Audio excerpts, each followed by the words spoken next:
Ողջույններս բոլորիդ սիրելիներ։ Ուզում եմ անկեղծ ասած Աստվածաշնչյան մի կարևոր խոսքով այսօր սկսել։ Սաղմոս 2-ի մեջ գրված է այսպես. Ես Տիրոջը դրի իմ առաջին ամեն ժամանակ, որովհետև նա իմ աջ կողմն է, ես չեմ սասանի։ Սրա համար իմ սիրտն ուրախ է և իմ փառքը ցնծում է, և մարմինս էլ հույսով կբնակվե։ Ինչ է ասում Սաղմոս 2-ն. Ես Տիրոջը դրի իմ առաջին ամեն ժամանակ։ Ընդհանրապես սիրելիներ, որքան կարևոր է Տիրոջը դնել մեր առաջին ամեն ժամանակ։ Ինձ թվում է մեկ-մեկ, որ մեր կյանքում Տիրոջը մենք դրել ենք ամենավերջի հերթի մեջ։ Ինձ թվում է, որ մեկ-մեկ սիրելիներ, մենք Տիրոջը շատ ենք սպասել տալիս։ Դե, վերջ-վերջով մենք զբաղված մարդիկ ենք, խնդիրներ ունենք, տնային տնտեսուհի ենք, գործնական գործերով ամեն տեսակի, բայց գիտեք, այնքան գեղեցիկ է Աստծո մեջ ճշմարիտ մնալ։ Գեղեցիկ է Աստծո մեջ ճշգրիտ մնալ։ Գեղեցիկ է Աստծո մեջ մնալ այն ժամանակների մեջ, որ Աստված մեզանից պահանջում է, եւ նա շատ բան չի պահանջում, գիտեք սիրելիներ, նա չի պահանջում ամեն օր, նա չի պահանջում այդ ամենը ամեն ժամ, բայց երբ որ մենք դնում ենք Աստծուն մեր առաջին, դա նշանակում է, որ նա դառնում է մեր կյանքի ամենակարևորագույն անձը եւ էությունը։ Եվ ուզում եմ ես մի փոքր աղոթք կանեմ եւ ասեմ իմ Տիրոջը. Տեր, ես քեզ պիտի պաշտեմ, իմ տունը, իմ էությունը, իմ միտքը, իմ մարմինը եւ իմ շունչը անդադար քեզ պիտի պաշտի։ Եվ ես խոստանում եմ Տեր քո առջև, քո գահիտ առջև, որ քեզանից կարևորագույնս այս կյանքում անկեղծ ասած ոչինչ չունեմ սիրելիս։ Եթե քո կյանքում կա կարևորագույն, որի անունն է Հիսուս, որ առաջին հեշտում նա պիտի քո կյանքում գտնվի, ուրեմն ասա այդ աղոթքին մեծն այո եւ ամեն։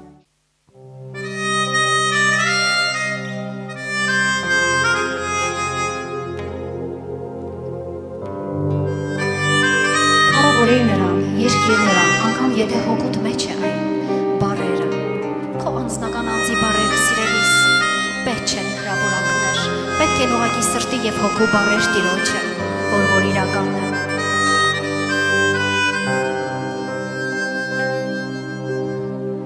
Այս անլույս կյանքում հոգիս հանգիստ չէ, ես այստեղ բանդուղտ եմ և օդոր, աշխարհի երկերն ինձ հարազատ չեն, մոտ ճամփան միշտ խոր է ինձ համար, բայց առանց Աստծո այս կյանքն ունայն է,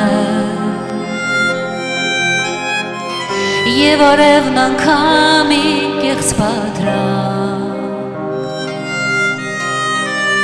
աշխարհում խավար ու տառապանք է, երկնքում նեգանձն ամենաթանկ։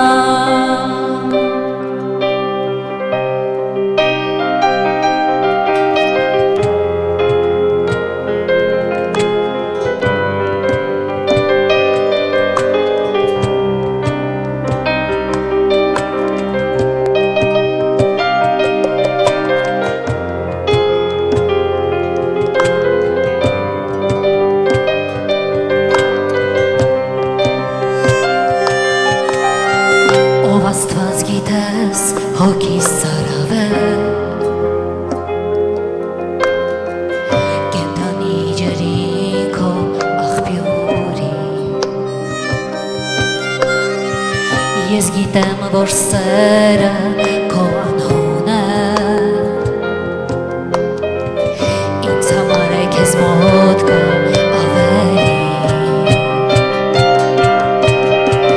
Դու գիտես, որ սիրտս քեզ սպասում է, քո երկյուղն է միշտ իմ խորքերում, դու գալիս ու սիրտս լիացնում է,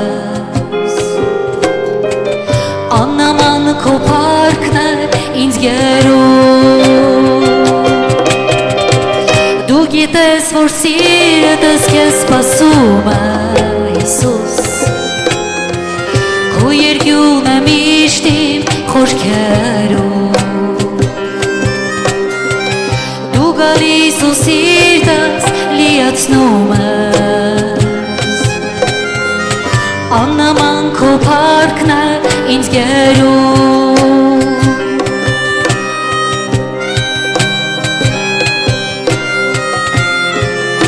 Աննման քո փառքը հասկացել ես որ նրա փառքը աննման է սիրելիս նրա ոչ մի նմանություն մարդը չի կարող երբևիցե տալ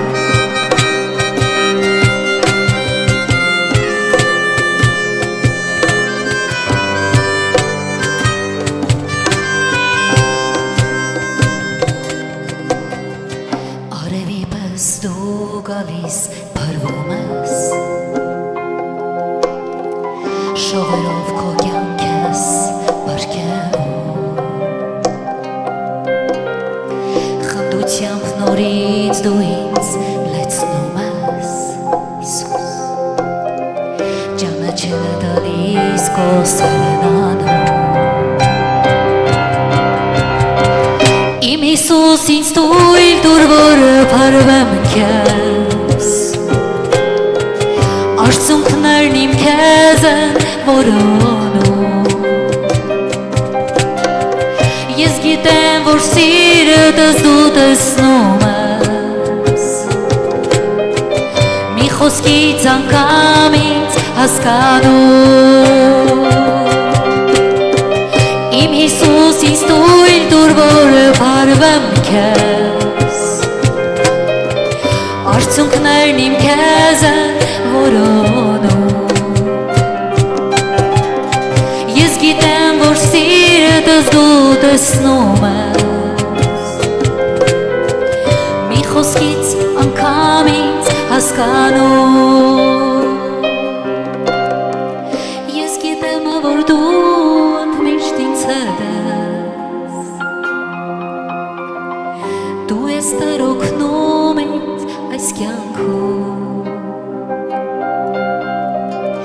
Քո այրամբ Տեր օգնում ես իմ կյանքում միշտ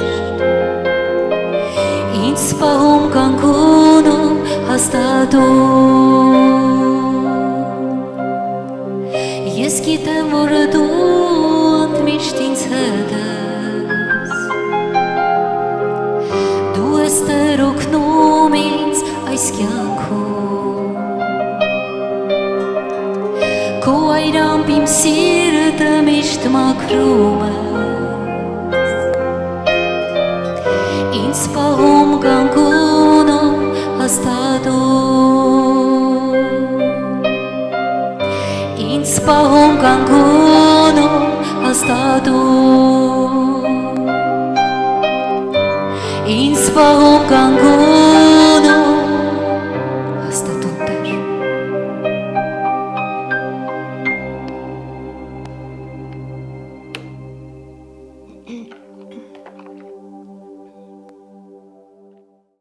Եթե հիշում եք, մինչ իմ Եվրոպա գնալը, ես ձեզ տվեցի խոսք, որը վերնագրված էր ազատագրության քայլեր, կհիշեք, ինձ թվում է։ Եվ այդ ազատագրության քայլերը դա ընդհանրապես ընդհուպ ինքը ուսուցողական էր ավելի շատ մեր կյանքում հոգևոր ուսուցանում, այսպես ասած, եւ այդ շարունակվում է։ Առաջի խոսքը, որ ես ձեզ տվեցի, նշանակում էր նրա վերնագիրն էր փրկությունը։ Մենք հասկացանք այն ժամ, թե ընդհանրապես ինչ է նշանակում մարդու համար փրկություն, բայց այսօր մենք խոսելու ենք շարունակաբար ասում եմ ուսուցողական փրկագնի մասին։ Մենք հասկացանք փրկությունը, այսօր մենք հասկանալու ենք ինչ է նշանակում մեր կյանքում փրկագին, որովհետև այս երեքը փրկություն, փրկագին եւ արտարացում սա ամբողջ մեր կյանքի հոգևոր վիճակն է լինելու, որովհետև առանց այս երեքի սիրելիներ ոչ մի անձ այս աշխարհում չի կարող գտնել այն, ինչը կոչվում է հավիտենություն եւ երկինք։ Եվ այսօր այն կոչվեց փրկագին։ Եվ մենք հասկանում ենք, որ Հարց ենք տալիս մեզ, թե ընդհանրապես ինչ է նշանակում փրկագին։ Ուզում ենք մենք խորը գնալ։ Դե բոլորս ենք հասկանում ինչ է նշանակում փրկագին։ Մոտավորապես դու էլ երևի գուշակեցիր, թե այն ինչն է, բայց իրականում հոգևորապես ինչ է նշանակում փրկագին։ Ես քեզ մի փոքր օրինակ եմ ուզում բերել երկրավոր, որպեսզի քո մեջ ավելի խորը տպավորվի, թե փրկագինը ինչ է իրանից ներկայացնում։ Դու հարց ես տալիս. ինչ գին է այն։ Երբ մեկ անձ ավտովթարից, օրինակ է սա, երկրավոր օրինակ, ավտովթարից արդեն մահկանացու վիճակ է նրա մոտ եւ նրան բժիշկները այլևս հույս չեն տալիս ապրելու, բայց բժիշկները խնդրում են նրանց ծնողներից կամ ինչ որ ընտանիքի անդամներից, որպեսզի կարողանան նրա ներքին օրգանները գոնե ից հետե կարողանան օգտագործել մեկ ուրիշին փոխպատվաստման համար եւ խնդրում են, ասում են, եթե հնարավոր է, քանի որ ձեր այս տվյալ անձը մահացու վիճակ է, նա երբեք չի առողջանա, փրկենք նրա օրգանները եւ այդ մարդու, այդ մահացած մարդուց փրկում են այդ օրգանները եւ ինչ որ փող պատրաստվում է մի մարդու վրա,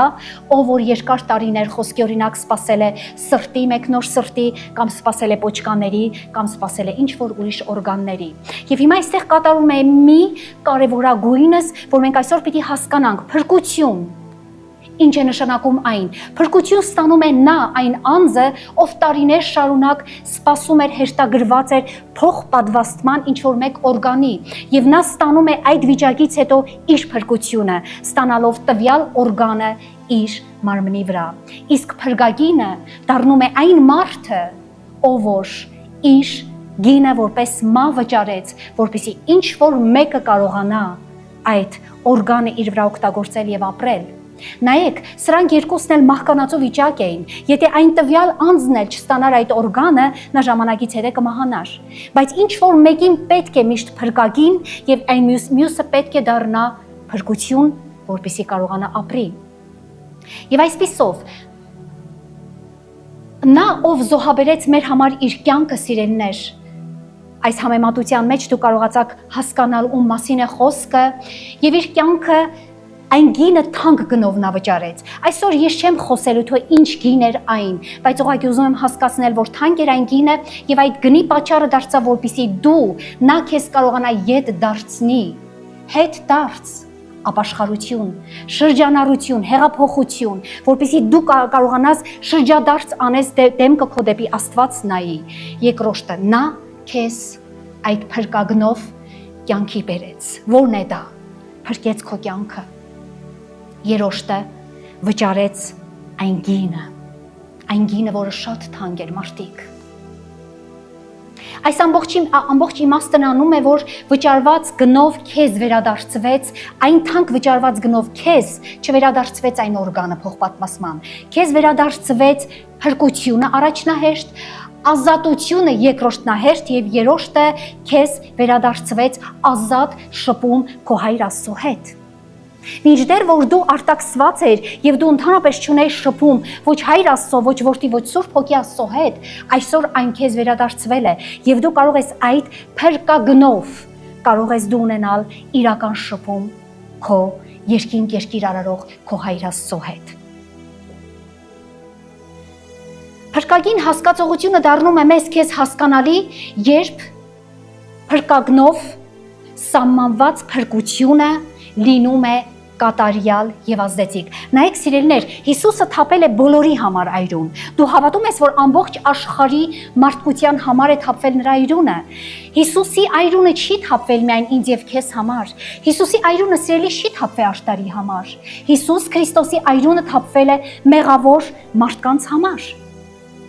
Եվ երբեք պետք չէ, որ մենք մտածենք, որ դե գիտես, ես արդար եմ եւ Հիսուսն էլ իր այրունը թափեց, ես այսօր արդարացված եմ նրա այրունով։ Ոչ, նրա այրունը թափվել է բոլորի համար, բայց ինչպես կարող ենք մենք ընդհուպ դա հասկանանք եւ ընդունենք, երբ որ կատարելապես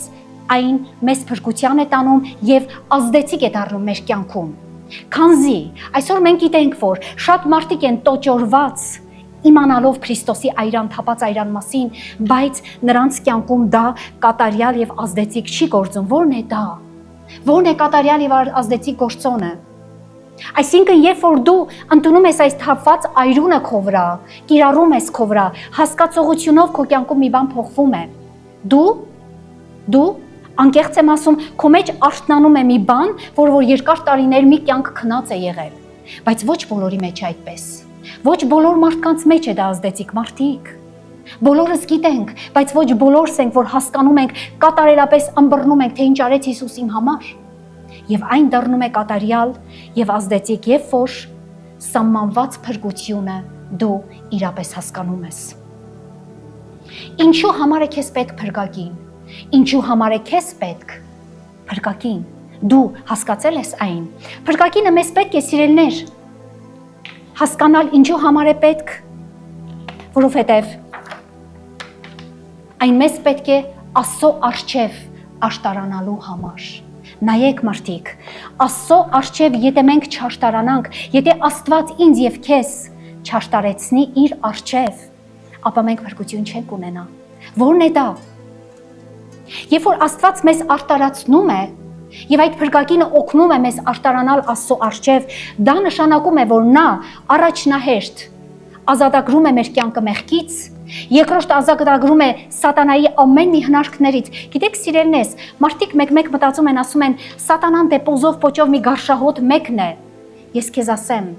եթե սատանան լիներ պոզով պոճով մի գարշահոտ մեկը, ապա դու նրանից կվախեիր։ Քանի որ սատանան ինքը այնպիսի տեսք է ընդունել, որ ինքը քեզ հասկացնում է, որ ինչու դու չվայելես բարին, չէ որ դրախտում ասեց Եվային, ոչ թե կմահանաս, այլ Աստծո պես կլինես, այսինքն այդքան էլ սատանան պոզով պոճով չի, մինչև որ նա քեզ կդարձնի իր ճիրանների մեջ, արդեն քեզ կստրկացնի իր ճիրանների մեջ, նոր այն ժամանակ, ապա այն ժամանակ դու հասկանաս նրա, կհասկանաս պոզով եւ պոչով լինելը, այն ժամանակ արդեն շատ բարդ կլինի ազատվել, ձեռք ազատվել նրա ճիրաններից, եւ սա է պատճառը, որ Աստված մեզ իր որդու սուրբ թափված այլունով պիտի արտարացնի, որպեսզի մենք Աստծո առաջ արտարանանք եւ սատանայի հնարքներից ազատվելու համար միջոց ունենանք։ Առաջինը, ես այսօր ուզում եմ թվել ազատվել մեղավոր անձից եւ վիճակից։ Դա շատ կարեւոր է։ Այս փրկագինը մեզ հասկացնում է, որ առաջնահերթ մենք պիտի ձերբազատվենք մեր մեղավոր վիճակից, մեղավոր անձ լինելուց։ Ես շատ անգամներ լսում եմ, որ մարդիկ ասում են, դե ես ինչ եմ անում, ուզում եմ հիշացնեմ, մի այդպես խոսեք մարդիկ, պարզ նայեք մի ձեր կյանքին ու նայեք երեկվա ապրած ձեր օրը ու ժամը ու հասկացեք, դուք վատ բան անում եք թե ոչ։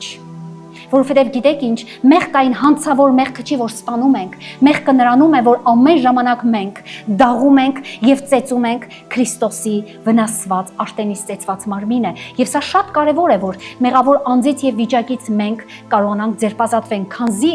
աշխարհը այնպիսի վիճակի մեջ է այս 21-րդ դարում, եւ մենք հիմա կկարդանք Հռոմեացիս գիրքը եւ կհասկանանք ինչ վիճակի մեջ է մեր մարդկային մեղքը։ Երբ որ մենք ասում ենք մեր մարդկային մեղքը, ես մեծն սիրով ուզում եմ ասել քո մարդկային մեղքը։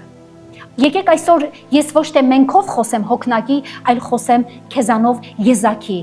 Ինձ էլ առնեմ դրա մեջ քո մարդկային մեղքը։ Իմ մարդկային մեղքը ո՞րն է դա։ Մենք կկարդանք եւ կհասկանանք։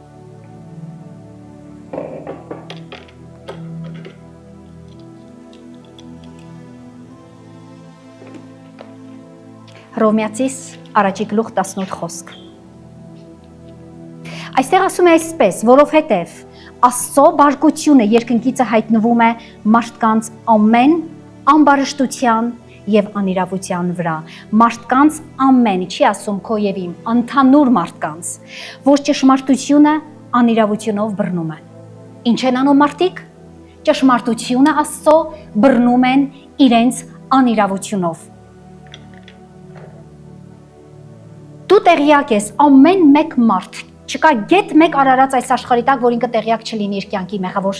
ապրած կյանքից եւ մեղքից։ Ամեն մեկս հասկանում ենք մեր ամենաբարդ մեղքի վիճակը, մեր ամենամեղ մեղքի վիճակը, մենք հասկանում ենք ինչ է բնակվում մեր մեջ, ով է բնակվում մեր մեջ, մենք հասկանում ենք, որ սուզված ենք, մինչեւ իսկ մեր ականջների բլթակը մեղքի ճաճի մեջ ասեմ փոխհարաբերական իմաստով եւ այստեղ էլ ինչ է կատարվում մեր կյանքում կատարվում է երկու տարբեր տեսակի բաներ առաջինը Տիրոջ բարգությունը Աստծո բարգությունը երբ որ Աստված տեսնում է մեղավոր մարդուն սիրելի անձ Աստված չի կարող մեղքի հետ համակերպվել ինչպես բացատրեմ Ինչպես որ ծնող ես դու, երբ որ դու երեխա ես ունենում ու մեկ էլ լսում ես, որ քո տղան կներես այս արտահայտությանս համար դարձել է 16-17 տարեկան, բայց դու տեսնում ես, որ քո ոշտին փապագում է ոչ թե կին ունենալ, այլ իր կողքին տղամարդ ունենալ։ Եվ դու այդ ժամանակ ինչ ես մտածում, չէ որ դու մտածում ես, որ դու բարկություն ես ապրում, որովհետև դա ճիշտ չէ։ Դու զգում ես, որ դու որդի ես ծնեբեր է աշխարհ, եւ Աստված երբեք ոչ մեկին սխալողաբար աշխարհ չի ուղարկում, եւ այդ բարկությունը քո մեջ առաջնանում է, չէ, դու մտածում ես, ասում ես, չէ որ ես մայր եմ, ինչպես կարող եմ ես համակերպվել այն մտքի մեջ, որ իմ տղան համասեռամոլ է։ Դու կարող ես դա պատկերացնես, ուղղակի ես ուզում եմ քո բարկությունը մի պամարտ դու հասկանաս եւ պատկերացնես, թե ինչ է զգում Աստված մեր հանդեպ։ Իսկ եթե մենք երկրավոր մարդիկս բարկանում ենք մեր երեխաների վրա, անգամ նրանց ծեծում ենք եւ դաղում ենք, նրանց պատիժ ենք կանգնացնում, անխնայողաբար նրանց ծեծում ենք եւ խփում ենք, ինչ ես կարծում, հոգիների հայրը ինչպես կարող է վարվել։ Ուղղակի քո մեղքի համար նա քեզ շոյի եւ գուրգուրի եւ ասի դուստրս զավակս, բրավո, ապրես, որ դու մեղավոր կյանքով ես ապրում, վաղը չեմ իսօրն էլ դժոխքն ես գնալու, ոչ սիրելիս։ Այդպես չէ։ Աստված փորձում է ամեն կերպ մեզ ապտակներով խելքի բերել եւ հասկացնել քո ամենավատ բնավորությունից դու պիտի ձեռք ազատվես, ո՞րն է քո բնավորությունը։ Ո՞րն է իմ։ Ես պայքարում եմ իմ ժուշկալության վրա։ Պարս ասում եմ ձեզ։ Ես կարող եմ այնքան շուտ բարկանամ։ Դա իմ ժուշկալությունն է եւ ես դրա դեմ պայքարում եմ։ Ամեն ժամանակ սովորում եմ հասկանալ, որ ես պիտի չժայթքեմ, պիտի հանգիստ լինեմ, հոգեվորապես եմ ես ժայթքում իհարկե։ Բայց ինչպես անի Աստված, Աստծո բարգությունը մեկ կողմից մեր կյանքում, մյուս կողմից սատանայի խաբկանքները, երբ որ մեզ դառնում է մի զարկ Աստծո կողմից եւ այնտեղից սկսում է հակառակ սատանան խոսել եւ խաբել քեզ, ասել դե ոչինչ դե, հիվանդացար կլավանաս կամ ընդհանրապես լսել եք Եգիպտոսի թագավորի այդ 10 զարկերից հետո որ նա նորից ետ էր վերադառնում իր սկզբունքին, իր սրտի խստությանը, այդպես էլ մարդիկ են։ Եվ այստեղ սիրելիներ Աստված չի կարող ուղղակի մեզ շոյել եւ գուրգուրել եւ ասել շարունակի քո մեղավոր կյանքը, ոչ։ Բազում անգամներ իմ կյանքում եղել վկայեմ քեզ, որ բաց գետին եմ ման եկել, որ ուղղակի մտնեմ գետնի տակ, որ ինչ որ տիրոջս այդ երեկո որ պիտի ծնկեմ ու ասեմ Տեր ներիր ինձ այս բանի համար, որ ես ժուշկալ չեմ գտնվել, որ իմ Տերն էլ զգամ նրա ձայնը, որ ինձ ասի ներեցի քեզ դուստրս։ Ինչ է նշանակում դա մարդիկ։ Եկեք ամեն մեր կյանքի ամեն պահերին ուղղակի սովորենք պատասխան տալ ամեն մեկ քայլերի համար, թե լավ, թե վատ։ Եվ այսպես նոր ուխտը նկարագրում է մարդկային վիճակը, նոր ուխտի մեջ նկարագրում է այսպես. առաջնահերթ օտարությունը։ Ինչ է նշանակում օտարություն։ Ես զարմանում եմ, անկեղծ եմ ասում, թե ինչպիսի օտարության ոգի այսօր աշխարհին բռնել։ Մարդիկ, ես զարմանում եմ։ Ես հիշում եմ, տասնյակ տարիներ ես ապրել եմ Եվրոպայում, ամբողջ իմ հարազատությունը այնքան ինձ մոտ էր, այն ժամ չկար ոչ ինտերնետ, կային հեռախոսներ, մենք ավելի շատ ենք շփվում, քան թե այսօր։ Ես հիշում եմ, բայց այսօր օտարությունը հասել է գագաթնակետին։ Ո՞րն է օտարությունը։ Ծնողը որդու հետ, որդին ծնողի հետ, հարևանը հարևանի հետ, բարեկամները օտարացած։ Անգամ դու օտարացած ես ինքդ քո հետ։ Մի լավ նայիր քո կյանքին, որ օտարացած ես, ուր մնաց անգամ Աստված։ Չասեմ, թե ինչ օտարություն է մեր եւ Աստծո մեջ ընկած, ինչ հերավորություն է ընկած մարդիկ։ Կարծես թե մենք կանգնած ենք այստեղ եւ մեր դիմացը խորը մառախուղ է։ Եվ մենք ոչինչ այլևս չենք տեսնում, դա մեր կյանքի օտարությունն է դարձել։ Օտարություն, որ այնքան անբուժելի հիվանդություն է դարձել 21-րդ դարում։ Օտարություն, բաժանություն։ Լսել եք բաժանությունների մասին։ Իմ կյանքի ամենաառաջի հարսանիքը ես ապրեցի իմ բարեկամների մեջ, որը տևեց ընդամենը 21 օր։ Բաժանություն։ Չեմ ասում ընտանիքների բաժանությունը, մարդիկ, իրար հետ ամուսիններն ապրում են, բայց բաժան են։ Իրար հետ ծնողը որդի ապրում են, բայց ատում են իրար։ Ուղղակի ուրիշ ելք չունեն, ուրիշ երթիկ չունեն, որ կարողանան բաժանվեն։ Ինչ է այս աշխարհի, ինչ է սա նշանակում։ Բաժանություն, իսկ ամենաառռելին գիտեք ո՞րն է։ Անտարբերությունը։ Անտարբերությունը։ Ես նորից եմ կրկնում, աշխարհում անտարբերություն է։ Սա մի ահռելի վիճակ է, 21-րդ դարի մեղք։ Դու կարող ես այն քո սրտի մեջ գրառել 21-րդ դարի ամենամեծ մեղքը։ Բախտությունը չէ։ Դա անդարբերությունն է։ Անդարբեր ենք մեկս մեկիս հանդեպ, Աստծո հանդեպ, անդարբեր ենք։ Կաշտում եմ Հռոմեացիս 3-րդ գլուխ 10-18-ը։ Ինչպես որ գրված է, թե աշտարշ չկա, մեկն էլ չկա, չկա իմացող, չկա Աստծուն խնդրող, ամեն կխոտորեցան միասին անպիտա եղան, չկա բարություն անող, մինչև մեկն էլ չկա, ասում է Աստվածաշունչը, սիրելիս, մինչև մեկն էլ չկա, եթե դու կարծում ես, որ դու բարի ես անում, բայց ես քեզ ասեմ, Աստվածաշունչը հակասում է Աստծո խոսքը, մինչև մեկն էլ չկա, մեկ հոգի չկա, չի գտնվել, որ բարություն անի։ Նրանց կոկորտը բաց գերեզման է եւ իրանց լեզուներով ընենգություն են անում, իժերի թույն կա նրանց շրթունքների տակ, որոնց բերանը անեծկով եւ դառնությունով լիքն է, որոնց ոտները շուտապուտ են այրուն թափելու համար, կործանում եւ թշվառություն է նրանց ճանապարհները եւ խաղաղության ճանապարհը չճանաչեցին, Աստծո երկյուղը նրանց աչքերի առաջին չէ։ Սա է այսօրվա մեր իրականությունը, կընդունես թե ոչ, դա քո խնդիրն է։ Եթե Աստվածաշունչը ասում է, ապա ես դա մի մեծն ապտակ եմ առնում ինձ վրա սկզբից, սիրելիս։ Ես ապտակվում եմ, ես հասկանում եմ, որ այո, մենք հասել ենք այդ ժամանակներին։ Մենք այնքան ենք իջել, այնքան ենք սուզվել, որ մեզ անգամ անկեղծ ասում եմ, Քրիստոսի այրուն չի կարող փրկել։ Պակա որ մարդիկ այրուն է իրանց դեմ, Քրիստոսի այրուն է իրանց կյանքում, բայց մարդիկ փրկության ճանապարհը չեն կարող գտնել։ Ինչու չես կարողանում փրկվել, ինչու չես կարողանում Քրիստոսին այնպես քո կյանքում ունենալ, որ նա քեզ իրականում ամեն մի տաժանակիր դժվարություններից հաղթահարի։ Ինչու։ Դե ասում ենք, երբ պիտի մեր վերջը գա այս դժվարությունների, երբ պիտի այս անեծքի վերջը դրվի, այսինքն վերջը դրվում է սկզբով, սիրելիս։ Դու սկիզբը առար ու վերջ դրեցիր այդ անեծքին։ Դու Աստծո մեջ ծնվեցիր ու չկարողացար այդ անեծքը քանդել քո կյանքում։ Ես հիշում եմ իմ առաջին տարիները հավատքի, ինձ տվել էին մի աղոթք եւ ասել էին ամեն օր 24 ժամ գործում է այդ աղոթքը։ Այսօր մի փոքր ես պիտի ծիծաղամ թե ժպտամ դրա դիմաց, ես ամեն օր, ամեն առավոտ այդ աղոթքը կաշտում էի, մինչ տանից դուրս գնալը։ Եվ այդպես տարիներ շարունակ, մինչև որ հասկացա բարձրելույնի ծածկոցի տակ բնակվողին, ոչինչ, խոստանում է Տերը, չի կարող լինել։ Ինչ աղոթքի մասին է։ Դու ապրեցիր Քրիստոսով կյանքը չփոխվեց, դու ընտրեցիր Քրիստոսի մարմնի հետ զուլվել, դառնալ մեկ մարմին, կյանքը չփոխվեց, սուտ է մարդիկ, սուտ է։ Ես չեմ հավատում դրան։ Ես դժոխքից եմ անցել դրախտ։ Դուք ֆիզիկապես խնդիրներ ունեք, ֆիզիկապես ընտանեկան, բայց ես ունեցել եմ տասնյակ մարմնավոր անբուժելի հիվանդություններ, դու այսօր կարող ես ասել դա հնարավոր չէ։ Ինձ հատուկ մարդիկ չեն ձեռնադրել, սիրելիներ, ինձ հատուկ բժշկության աղոթքներ չեն արել, բայց մեկ օր ես կվկայեմ իմ կյանքի, իմ մարմնի տասնյակ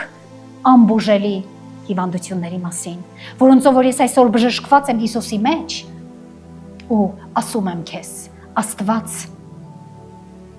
ամեն մեկին սիրող, բժշկող, օշտնող Աստված է։ Հարցողագին անում է, թե դու ինչ ես անում Աստծո մեջ։ Դու փորձում ես ապրել Աստծով, թե ոչ։ Դու փորձում ես Քրիստոսի այրունը քո վրա կիրառել, թե ոչ։ Դու փորձում ես մի մարմին դառնալ Տիրոջից ու խնդրել Տիրոջն ասել Տեր, ո՞րն է քո կամքը։ Պապանձվի լեզուս, որ երբեք չանիծեմ, ո՞րն է քո կամքը։ Պապանձվի լեզուս, որ չչարախոսեմ, որ չստեմ։ Եվ այսպես։ Քո ընտրած բնությունն է ձգտում, որպեսզի դու Աստծուն հակառակես։ Այո, ես ասեցի, դույով եմ խոսալու այսօր։ Մենք եսով չեմ խոսալու, որովհետև իմ կյանքում վաղուց է այդ հակառակություններն անցել, եւ ես Տիրոջը վաղուց է չեմ հակառակում։ Քո կյանքում, քո կյանքի մեջ, քո բնությունն է ձգտում հակառակ կենալ Աստծուն։ Հասկանում ես ինչ է դա։ Բնություն։ Բնություն այն ինչը ստեղծվել է քո ծնված օրվանից, դու ունես այն բնությունը եւ այն Աստծուն հակառակ է։ Եվ հակառակ է քո անձի որոշած ճանապարհները եւ քայլերը։ Դա էլ է հակառակ։ Գիտեք, Մի շատ կարևոր մի կարևորագույն խոսք կա, որ ասում է կենտանի ձուկը միշտ ջրին հակառակ է հոսքին լողում։ Հավատում ես, որ կենտանի ձուկը ջրի հոսքին հակառակ է լող տալիս։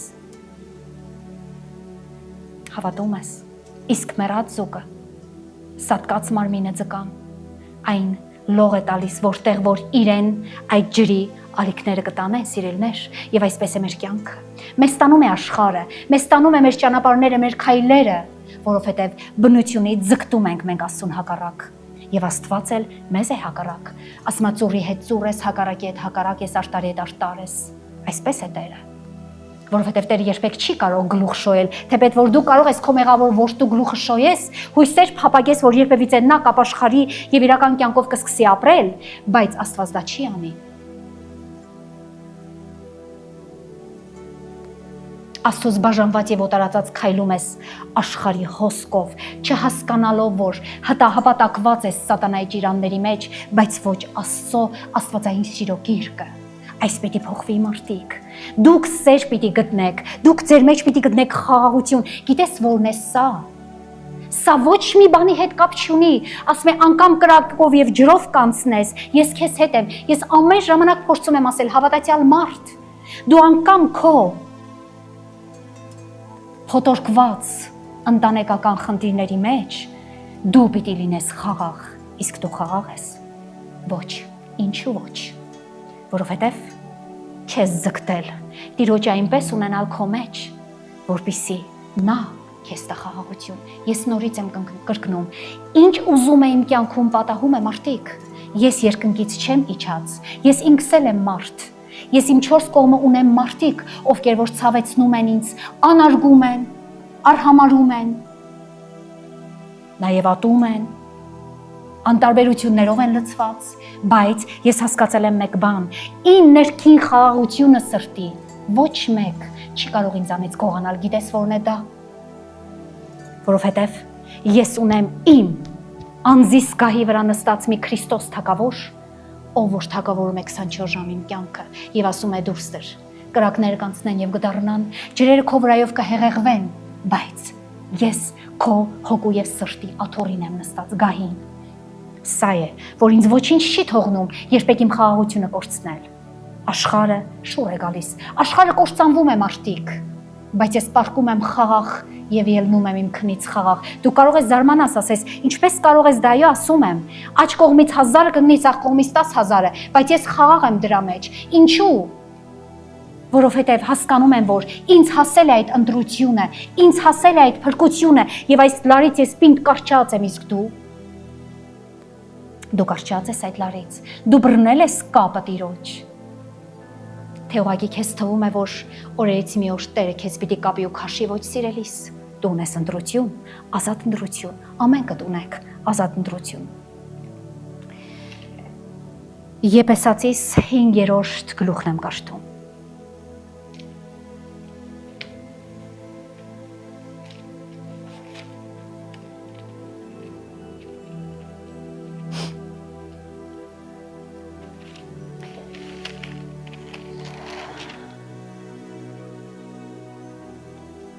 Վեցից 14-ը։ Ոչ ով թող չխապե ձեզ, դատարկ խոսքերով լսում եք, սիրելիներ ուշադիր եղեք, ոչ ոք թող չխապե ձեզ դատարկ խոսքերով, որովհետև այս պատճառով էլ Աստծո բարկությունը գալիս է անհնազանդության որդիների վրա։ Ուրեմն մասնակից մի լինեք նրանց, վասնզի մի ժամանակ խավար էիք, իսկ հիմա լույս եք տերումը, լույսի որդիների պես։ Լույսի որդիների պես գնացեք, որովհետև հոգու պտուղը ամեն բարությունով է, եւ արտարությունով, եւ ճշմարտությունով։ Ինչ է հոգու պտուղը? Ամեն ինչով, արտարությունով, բարությունով եւ ճշմարտությունով։ Փորձեցեք, թե ինչն է հաճոյի Տիրոջը, իսկ մենք փորձել ենք։ Փորձել ես վերջի անգամ ծնկել ու ասել, ինչ է քեզ հաճոյի Տեր։ Եվ մասնակից մի լինեք խավարի անպտուղ գործերին, այլ մանավանդ հանդիմանեցեք, որովհետև նրանց միջումը ծածու գործվածները խոսքով ասելն էլ է ամոթ, բայց ամեն բան լույսից հանդիմանված հայտնի է լինում։ Վասնզի ամեն բան, որ հայտնի է լինում, լույս է, սրա համար էլ ասում է, վեր կաց, ով քնած եւ վեր կանգնիր մեռելներից եւ Քրիստոսը կլուսավորե քեզ։ Վեր կաց, ընդամենը դու պիտի վեր կենաս ու կանգնես, այդքան մի բան եւ ասում է Քրիստոսը կլուսավորե քեզ։ Ինչպես է դա ստացվում։ Վեր կաց անտարբերությունից, վեր կաց հակառակությունից, վեր կաց անմտությունից, վեր կաց չարը գործելուց եւ Տերը կլուսավորե քեզ։ Կարծում ես Տիրոջ լույսը այնքան խավար է, որ նա չի կարող մեր անձերին լուսավորել։ Կարծում ես, որ Տերը ինքը լույս է արևի նման։ Սիրելիս, ուզում եմ մի պահ, երբ որ դու արևին նայում ես, հետո շուրջ բոլորդ կուրանում է, դու չես կարող ուրիշ բան տեսնել։ Աստված այնքան լույս է, եւ եթե Աստծո լույսը քո վրա ընկավ, դու քեզ թվում է, որ նա չի կարող քեզ լուսավորել։ Ուղղակի պիտի թույլ տաս, բայց դու սև սատանայի քողով այնքան ես ծածկվում, որ այնտեղից ընդհանրապես հնարավոր չէ, որպեսզի գոնե մի նշույլ փոքրագույն լույս ընկնի քեզ վրա, որ կարողանա լուսավորել։ Հանեք այդ ծածկոցը սատանայի, հանեք այդ սևավորված զգեստները, հանեք այդ նեղության եւ այդ սուքի զգեստները, հանեք սիրելիներ։ Եվ կտեսնեք, թե ինչպես Տերը քո սրտի մեջ լույս եւ սեր կդնի, եւ ամենակարևորը խաղաղություն։ Երկրորդը փրկագին Քրիստոսն է վճարել, փրկագինը իր մարմինը մեղքի խաչը հանելով իմ եւ քո համար։ Այստեղ առանձնապես երբ որ մարդիկ, երբ որ այն ժամանակ չկար դեռ Քրիստոսը, սիրելիներ, մարդիկ ապրում էին օրենքներով, մարգարեներով եւ Աստծո ձայնով, որ մարգարեների բերանից դուրս էր գալիս։ Մարդիկ օրհնվում էին, երբ որ մեղք չէին գործում, մարդիկ անիծվում են, երբ որ մեղք էին գործում, բայց այսօր սա մի ուրիշ բան է։ Այսօր Հիսուս Քրիստոսը վճարել է գին, այրուն։ Այսօր մենք չենք կարող ասել, որ դա չի օգնում, դա չի փրկում։ Սուտ է, մարդիկ, դա փրկում է, դա օգնում է մեզ։ Քրիստոսի այրունը մաքրում է մեզ։ Քրիստոսի այրունը սրբացնում է մեզ։ Քրիստոսի այրունը փրկագնում է մեզ։ Եվ ինչպես որ նա ելավ մեղքի խաչը, այնպես էլ մենք պիտի փորձենք, որ ելնենք այդ մեղքի խաչը, մենք էլ պիտի ելնենք մեղքի խաչ, մարդիկ։ Մարդիկ կան ասում են, դե Քրիստոս խաչվել է, էլ ինչ կարիք կա, որ ես, ոչ սիրելիս, Քրիստոս խաչվել է, ճանապարհն է նա ցույց տվել, որ նա գամեց մարմինը խաչին, եւ դա նշանակում է, որ մենք այսօր ոչ թե մեր մարմինը պիտի գամենք խաչին, այլ մեր եսը, այն եսը, որ այնքան պնդացված է մեր ներսում, որ անգամ Աստված ժայռի նման չի կարող բեկորներ դարձնել, այդ եսը քո կյանքի, այդ թակավորական եսդ, ես եմ ու վերջ, ուրիշ ոչ մեկի աչքին չի երևում։ Ես եմ միայն իմ աչքին երևում, էգոիզմը, գիտեք որն է էգոիզմը, երբ որ էգոիստ է զավակը ծնողի հանդեպ, երբ որ էգոիստ է ծնողը զավակների հանդեպ, երբ որ նրանք ընդհանրապես չհասկանալով, որ ունեն ծնող, որոնց մասին պիտի հոգ տանեն, բայց իրենք իրանց էցն են արածացնում միայն, չնկատելով, որ այնտեղ ծնողը նստած, չնկատելով, որ այնտեղ ծնողը կարիք ունի, բայց իրանք իրենց միայն կարիքներն են հոգում։ Սա է այնձի եսը, էգոիզմը, էգոն։ Լսել եք դրա մասին, եւ այդ էգոն պիտի խաչ ելնի։ Կարդում եմ Տիտոսի 2-րդ գլուխ։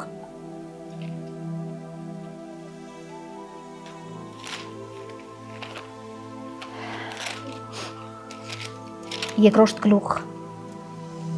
11-ից 15-ը։ Որովհետև Աստծո շնորհքը երևեցավ,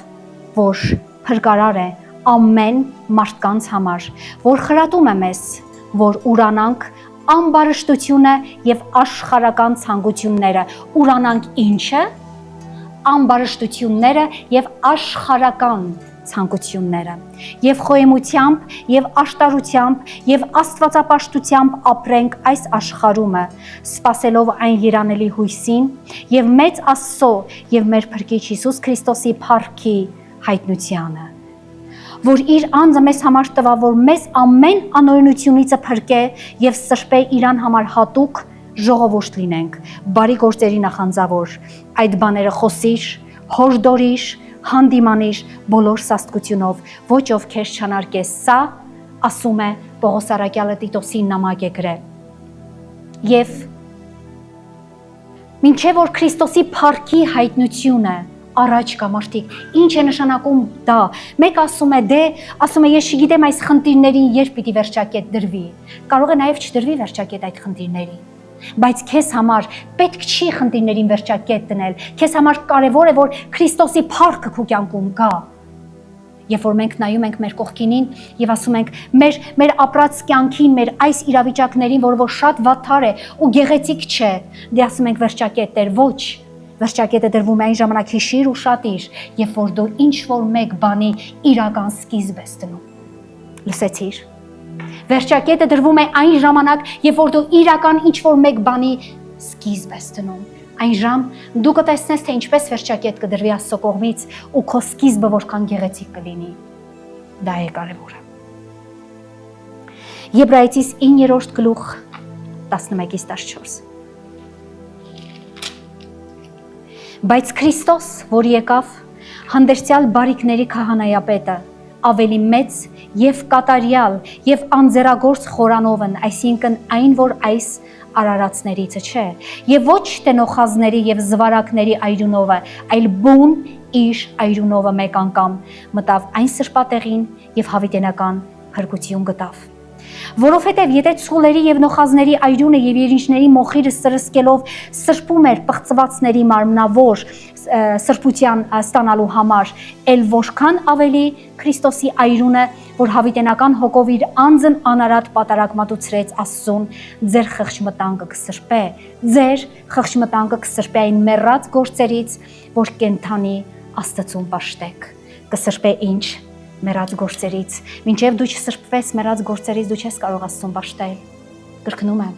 սրբվիր նրա իրունովը, որպեսզի կարողանաս դու իրականում Աստված պաշտել, ոչ թե քո անձը պաշտել։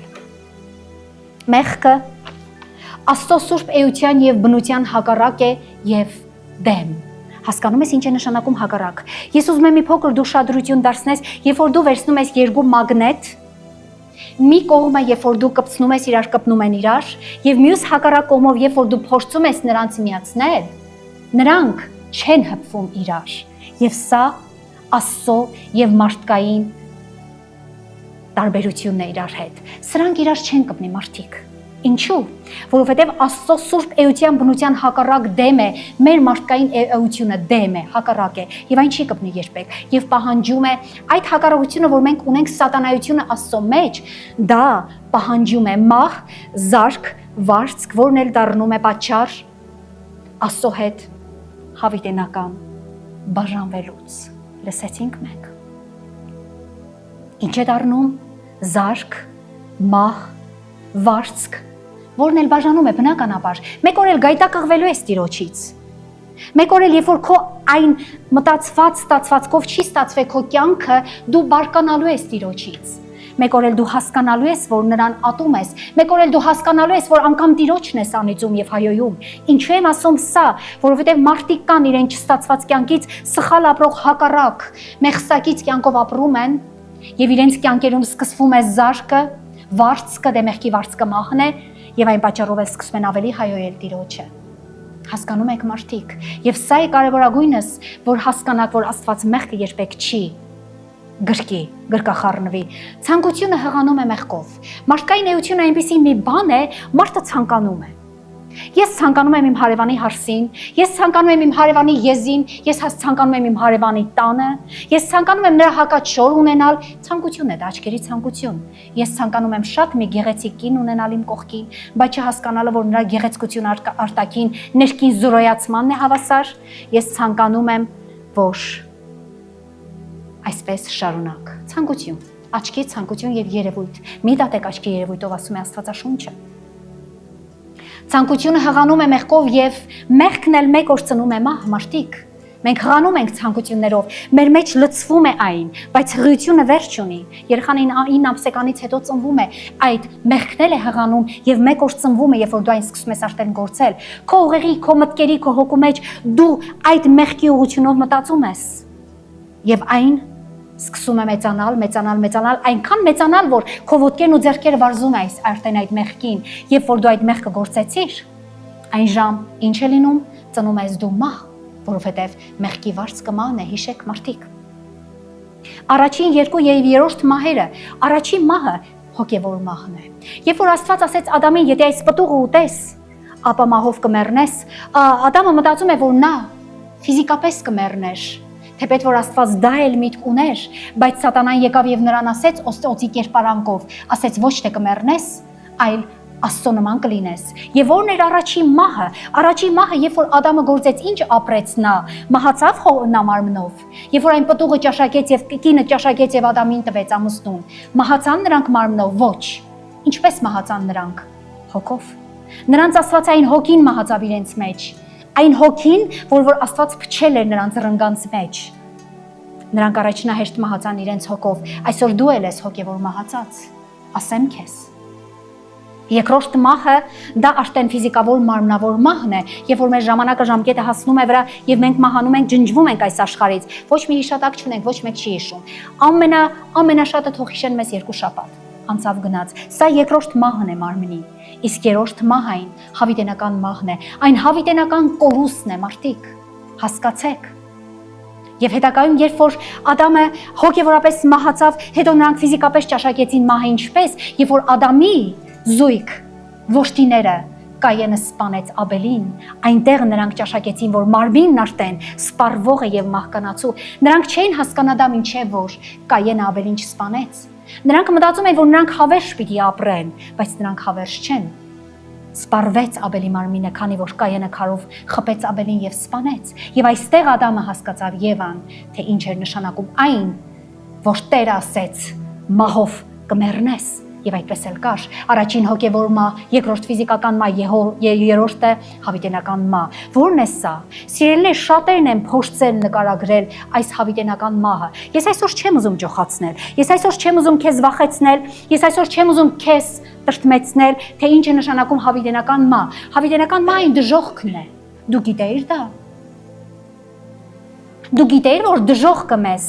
հավիտյանս հավիտենից բաժանում է Աստծուց։ Եկեք չխոսենք դեռ դժոխքի կրակներից։ Եկեք չխոսենք դժոխքի ворտերից, որ ասում է կրակը չի հանգչում եւ ворտը չի վերջանում։ Եկեք չխոսենք սատանային դիվային աշխարհից, որ դժոխքում են գտնվում եւ մարդկային հոգիները այնքան տանջամահ են անում եւ այդ մարդիկ, ասում է Աստվածաշունչը, հավիտյանս հավիտենից ծուխը դուրս է գալիս։ Եկեք այդ դժոխքի մասին չխոսենք։ Միայն մեկ բան, որ ասում է Աստվածաշունչը,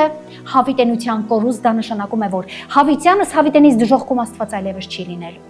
Դու պատկերացնում ես դա, դու պատկերացնում ես դու ամբողջ մի աշխարհի կյանք ապրես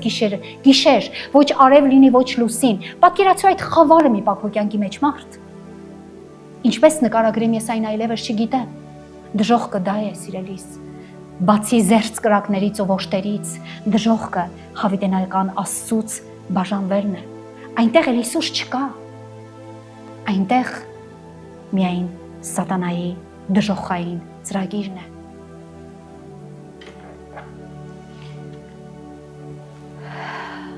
Առանց թողության մարդը չի կարող փախչել կամ ազատվել պատասխանատվությունից։ Առանց մեղքերի թողության ուշադիր եղեք, մարդը չի կարող երբեք փախչել, ազատվել պատասխանատվությունից, մեղքից եւ մահից։ Այսինքն մեզ պետք է ինչ? Թողություն։ Մեզ պետք է թողություն։ Միայն թողությունն է կարող մեզ ազատագրել այս 3 իրավիճակներից, որ ես նշեցի։ Թողությունը չի կարող լինել առանց այրունի, մարդիկ։ Եթե դու մտածում ես, որ դու մեկ օր եղել են հավատացյալներ, որ խոսել եմ, ասել եմ, ինչու չես գալիս խոսքը լսելու։ Հիմա էլ հոհոս խոսքը հասանելի է ըստ YouTube-յան էջի։ Գիտեք ինչ են նրանք ասում։ Ասում են, ես ուզում եմ սկզբից սրբանալ, նոր Հիսուսին գալ։ Սիրելիս, չես սրբանա, մոռացիր դա։ Չենք կարող մենք։ Դու չես կարող քո խավարյալ կյանքից դուրս գաս, եթե դու խավար է միայն քո կյանքը։ Միայն լույսը քեզ կարող է հանել խավարից։ Հիմա ինչպես կարող ենք մարդիկ թողություն չկա առանց այրուն թափելու։ Միայն կարող է Աստված շնորհել կատարյալ թողություն, որը հաշտեցնում է մեր անձը սույն Աստծո հետ։ Միայն Աստված իր որդի Հիսուս Քրիստոսի միջոցով, այսօր Սուրբ Հոգու միջոցով։ Միայն դա կարող է մեզ հաշտեցնել Աստծո հետ։ Մեզ պետք է թողության համար, սիրելիներ, հաշտություն, հասկանում ես, Աստծո հետ։ Երբ որ ընտանիքի անդամները իրար հետ վիճում են, մի եւս օրինակ բերեմ, որ դու ավելի խորը հասկանաս, որ այն պատառը ծամես ու ուղակի քո բերանը դրվի եւ դու կարողանաս կուլ տալ, եթե ընտանիքի մեջ վեճ է լինում, միայն ու միայն հաշտության պատճառով է լինում թողություն։ Այդ վեճը թողնվում է միայն հաշտվելու միջոցով։ Ճիշտ եմ թե ոչ։ Եթե վիճաբանություններ կան, հաշտությունն է թողնում, չէ, այդ ամբողջ իրավիճակը։ Եթե մենք չհաշտվենք մեր ընտանիքի անդամների հետ, ինչ կկատարվի։ Անդադար նույն թողության կարիքը մենք կզգանք, բայց կատարելությունը նրանում է, որ Աստված մեզ տվել է իր ողջու այրունը։ Հաշտության մեծագույն զոհը այն Հիսուսն է կրել եւ նրա մահով եւ այրունով դարձավ այն փրկագինը իմ եւ քո կյանքի համար մեծն գին, որը կարող է ծաղծացկել մեղքը եւ ամբողջ ժամանակների գործած մեր մեղքերը։ Միայն ու միայն ուրիշ ոչ մի կերպ, սիրելներ, մենք նոր ուխտի մեջ ենք ապրում։ Մենք չենք ապրում այլևս հին ուխտի մեջ, որտեղ որ մեր պես պետք էր զվարակների կովերի այրունները։ Այսօր Քրիստոսի այրունը ասում է մեկ անգամ թափվեց ամբողջ աշխարհի մեղքերի համար եւ թողության համար, որպեսզի մարդը կարողանա Աստծո մեջ ըմբռնի ձեռք բերի ինչ հաշտություն։ Մի մոռացիր այս խոսքը, հաշտությունը դա Տիրոջ մեջ ապրելու խաղաղությունն է։ Ով ընդունում է Հիսուս Քրիստոսի զոհը, ով ընկղվում է Քրիստոսի այրան մեջ, գիտես որն է Քրիստոսի այրան մեջ ընկղմվելը։ Քրիստոսի այրան մեջ դու պիտի թավալ տաս մի տեղը տեղի։ Դու պիտի այն այրունով մաքրվես։ Ուրիշ կերպ հնարավոր չէ, որովհետև նա հեղեղել է այն այրունը, որպեսզի այն հեղեղված այրունով մարդ դու քո մեղքերից ձերբազատվես, եւ դա հնարավոր է։ Հիսուսի այրունը իզորու է մեզ մաքրել մարդիկ։ Հիսուսի այրունը իզորու է մեզ փրկել այս տառապանքներից։ Միայն նրանով են կարող ստանալ աշտարացում եւ թողություն հիշիր Հիսուսի այրունով։ Հովհաննեսի 3-րդ գլուխ կարդում եմ 16-17։